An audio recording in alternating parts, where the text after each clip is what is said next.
I know you all think that this program's just thrown together. I can see that. Yeah, well, don't start nodding, of course. We are here in Leeds City Centre Station, the start of so many wonderful journeys, whether you're going back to London, whether you're going down to Cornwall, Portsmouth. There's some wonderful areas across the United Kingdom. And of course, let's not forget, if you're going up to Scotland and all that sort of lush green area, an area, of course, now where the royals are residing in their annual summer holidays up in Balmoral.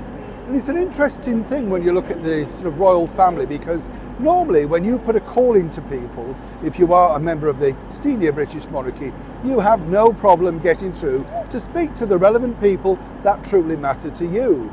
Now, this is now becoming a very serious problem for the former royals known as the Duke and Duchess of Sussex, Meghan and Harry, even though they've just done a brand new fake royal tour, of course, to Colombia and more recently Nigeria, where Meghan discovered she was still 43% Nigerian with no proof. They're still waiting, by the way, Meghan.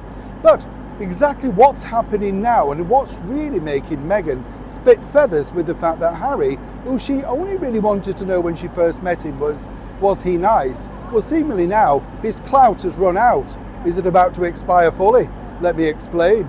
Morning, good to see you today. Thank you so much as ever. As I say, we're in the beautiful Leeds City Centre Station, and as you can see from the boards and everything behind me, you can get here to some wonderful places. We took you to Ilkley the other day, if you're a regular on the show. I'm glad you enjoyed that, a wonderful area. And people said to me, is it expensive to live there?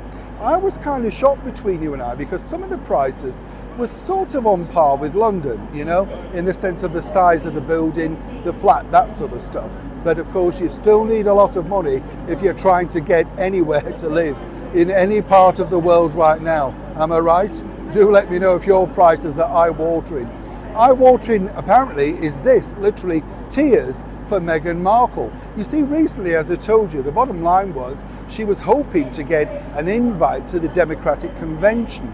And apparently, according to very well-placed sources, reporters that are working out there on the same channel as me, one of the reasons they did incredibly well was because, particularly with the Gen Z area, that is the young kids, by the way, that's because they were told Beyonce was going to be coming on to perform and endorse Kamala. Now, as you know, that didn't happen, but that's exactly what these people do. It's show business and politics. They do get combined and mixed. You get the picture. According to a very well-placed source, the bottom line actually was this, that Harry was desperately trying to put a call into what he considered to be a former chum. Well, two chums, Barack and Michelle Obama. As you know, Michelle Obama took to the stage and some people might say made, people gloss over with her very lengthy speech about the difficulties that you have when you're a multi-millionairess alongside Oprah Winfrey. But apparently Meghan was desperate, as I say, to get an invite. So much so, she really wanted Harry to reconnect to Barack and Michelle. Now, as you know, they were very instrumental in supporting Harry on his Invictus Games all those years ago, including sitting alongside our late and wonderful monarch, Queen Elizabeth. That's how powerful they were, and that's how much in agreement she was willing to help Prince Harry.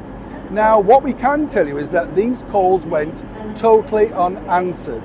This is the world of celebrity and showbiz. Now, many people say, of course, that Barack and Michelle are offended, upset, and disgusted by the way that Prince Harry has treated his family.